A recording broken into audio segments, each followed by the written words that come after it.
ওই জন্যই লোকমান আলাইহিস সালাম এক নম্বরে তার সন্তানদেরকে নসিহত করতেন, বিসমিল্লাহির রহমানির রহিম।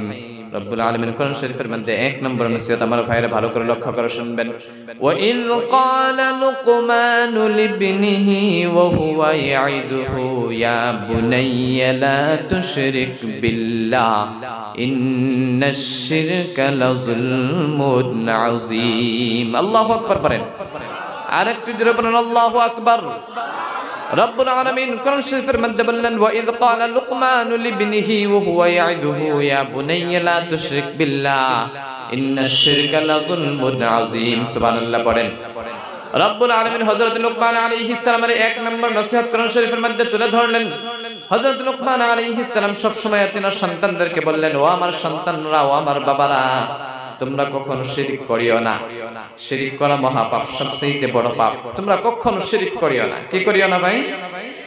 শিরক করিও না, শিরক করা মহাপাপ। বিশ্বনবী বলেন, কোন মানুষ যদি শিরক গুনাহ করে তাহলে আল্লাহ রাব্বুল আলামিন হয়তো আপনি দুনিয়াতে উহুদ পাহাড় সমতুল্য আপনি গুনাহ করছেন, আপনি কবিরা গুনাহ করছেন, সগীরা গুনাহ করছেন, কিন্তু তার সাথে আপনি শিরক গুনাহ করছেন। ওই শিরক গুনাহ করার সাথে সাথে কিয়ামতের দিন রব্বুল আলামিন যখন নাকি আপনার হিসাব নিকাশের দিকে তাকাবেন, আপনি হয়তো জিনা করছেন, আপনি চুরি করছেন, ডাকাতি করছেন, উহুদ পাহাড় সমতুল্য আপনার গুনাহ। ভালো করে লক্ষ্য করে শুনবেন, উহুদ পাহাড় সমতুল্য আপনি গুনাহ করছেন, কিন্তু এই গুনার দিকে লক্ষ্য করে দেখা হবে গুনার মধ্যে কোনো শিরক গুনাহ আছে কিনা। ওই গুনার পাহাড়ের মধ্যে, গুনার বোঝার মধ্যে কোনো যদি শিরক গুনাহ না থাকে তাহলে রব্বুল আলামিন ওই উহুদ পাহাড় সমতুল্য গুনাহ আল্লাহ আপনাকে মাফ করে দিবে। সুবহানাল্লাহ পড়েন। কিন্তু শিরক গুনাহ আল্লাহ মাফ করেন না। শিরক গুনাহটা হলো সবচেয়ে বড় পাপ। আপনি হয়তো দুনিয়াতে নামাজ পড়েন, রোজা রাখেন, হজ করেন, যাকাত দেন, কিন্তু তার সাথে আপনি শিরক কাজ করতেছেন, শিরক গুনাহ করতেছেন। ওই শিরক গুনাহ করার জন্য আপনি যে নামাজ পড়তেছেন, রোজা রাখতেছেন, এই নেক আমলগুলো আল্লাহ ধ্বংস করে দেন। নাউজুবিল্লাহ পড়েন। আপনি নামাজ পড়েন, এইদিকে ছোট্ট একটা শিরক করতেছেন। কেমন করে? যেমন করে সাধারণ আপনাদেরকে বোঝাই, আপনি হয়তো আল্লাহর সাথে তুলনা করেন। হয়তো যারা আছেন ভালো করে বুঝছেন, যারা নাকি আল্লাহর সাথে তুলনা করে, আল্লাহর সাথে অনুভব করে না? অনেক মানুষ আছে দেখবেন যে আল্লাহর সাথে তুলনা করে, আল্লাহর নবীর সাথেও তুলনা করে না নাই? আল্লাহর হয়তো আল্লাহর ঘরেও গিয়ে সিজদা করে, আল্লাহর হয়তো সিজদা করে, কিন্তু অন্য অন্য মানুষের পায়ের মধ্যেও সিজদা করে না নাই? সিজদা করে, মাজারের মধ্যে গিয়ে সিজদা করে। আসলে না এরকম মানুষ আসামে বেশি করে না?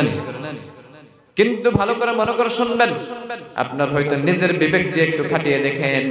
আল্লাহ রাব্বুল আলামিন কোরআন শরীফের মধ্যে বললেন, ওয়া মা খালাকাতুল জিন্না ওয়াল ইনসা ইল্লা লিয়াবুদুন। রব্বুল আলামিন মানুষ এবং জিনকে বানিয়েছে শুধু আল্লাহর ইবাদত করার জন্য, তাই না?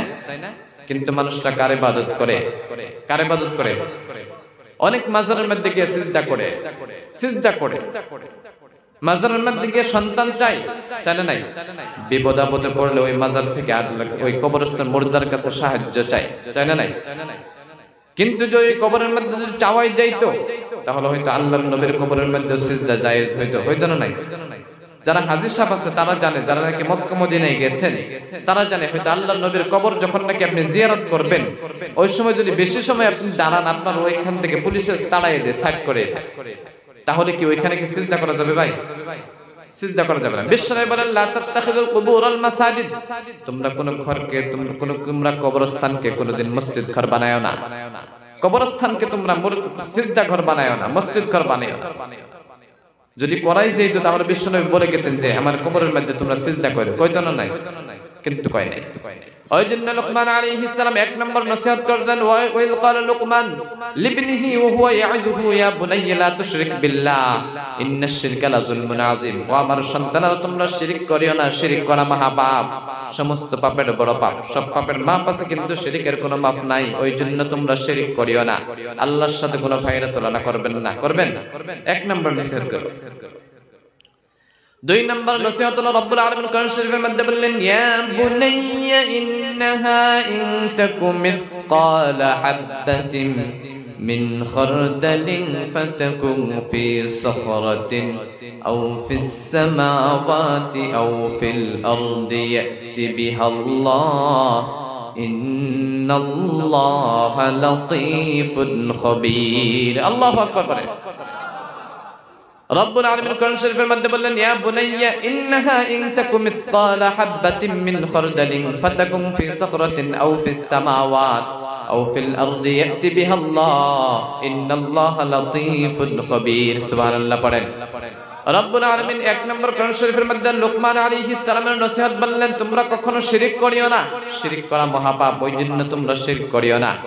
দুই নম্বর নসিহত করলেন, ও আমার সন্তানেরা, তোমরা দুনিয়াতে ভালো কিংবা খারাপ কাজ করো, ছোট্ট কিংবা বড় কাজ করো, সাগরের মধ্যে গিয়েও, জমিনের মধ্যে যদি গর্ত করেও যদি গুনাহ করো, পাহাড়ের গুহার মধ্যে ঢুকেও যদি তোমরা গুনাহ করো, রাতের আন্ধারের মধ্যেও যদি তোমরা গুনাহ করো, দুনিয়ার কেউ দেখে না, কিন্তু সেটা আল্লাহ রাব্বুল আলামিন দেখে না।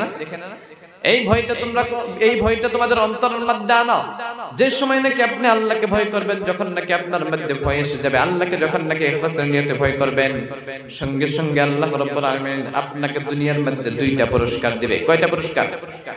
রব্বুল আলামিন বলেন, ওয়া মান ইয়াত্তাকিল্লাহা ইয়াজআল লাহু মাখরাজা ওয়া ইয়ারযুকুহু মিন হাইথু লা ইয়াহতাসিব। সুবহানাল্লাহ পড়েন।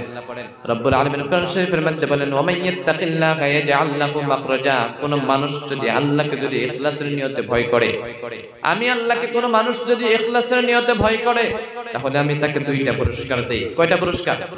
জোরে বলেন। দুইটা পুরস্কার দেই। এক নাম্বার হলো ওয়া মান ইয়াত্তাকিল্লাহ ইয়াজআল লাহু মাখরাজা। যে ব্যক্তি আমাকে ভয় করবে, ওই ব্যক্তিকে আমি কঠিন মুসিবত থেকে আমি উদ্ধার করে দিব। সুবহানাল্লাহ পড়েন। এক নম্বর পুরস্কার, আপনি যত বড় মুসিবতের মধ্যে আছেন, জালের মধ্যে আপনি ফেঁসে আছেন, ওই অবস্থা থেকে আল্লাহ রাব্বুল আলামিন আপনাকে উদ্ধার করে দিবে। সুবহানাল্লাহ করেন না? না বাড়ি যাই কইবেন? বাড়ি যাই কইবেন নাকি? দুই নম্বর পুরস্কার হলো ওয়া মান ইয়াত্তাকিল্লাহা ইয়াজআল লাহু মাখরাজা ওয়া ইয়ারযুকুহু মিন হাইথু লা ইয়াহতাসিব। সুবহানাল্লাহ পড়েন।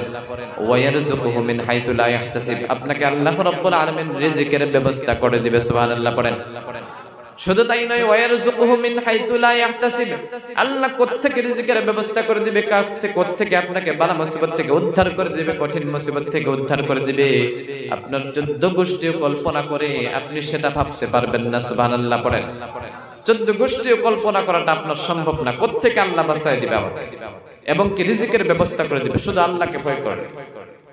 আপনি হয়তো যখন নাকি হযরত লোকমান আলাইহিস সালাম 2 নম্বর নসিহত করেন, ও আমার সন্তানেরা, তোমরা হয়তো ছোট্ট কিংবা বড় কাজ করো, নেকি কাজ করো কিংবা গুনার কাজ করো, সব সময় আল্লাহকে স্মরণে রাখবা, আল্লাহকে মাথার ভিতরে রাখবা, অন্তরের ভিতরে রাখবা। আল্লাহকে যদি ভয় করো, হয়তো আল্লাহ তোমাকে হয়তো গুনার কাছ থেকে আল্লাহ সরিয়ে দিবে না?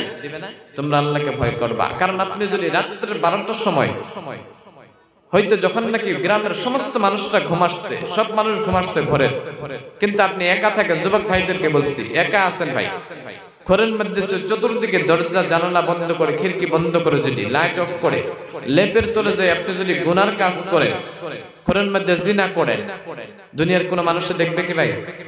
কথা বলেন। আর যদি আপনি তাহাজ্জুদের মধ্যে দাঁড়িয়ে যান, রাত্রের বেলা দরজা বন্ধ করে লাইট অফ করে, দেখবে কি কেউ? জোরে কোন? দেখবে না। কিন্তু দেখবে কে?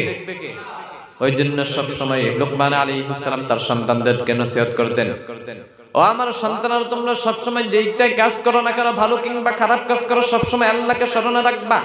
কারণ যেইটা নাকি তুমি রাত্রের বেলা যদি দরজা বন্ধ করে লাইট অফ করে যদি তুমি গুনার কাজ করো কিংবা সওয়াবের কাজ করো, দুনিয়ার কেউ দেখে না, কিন্তু সেটা রব্বুল আলামিন দেখে না?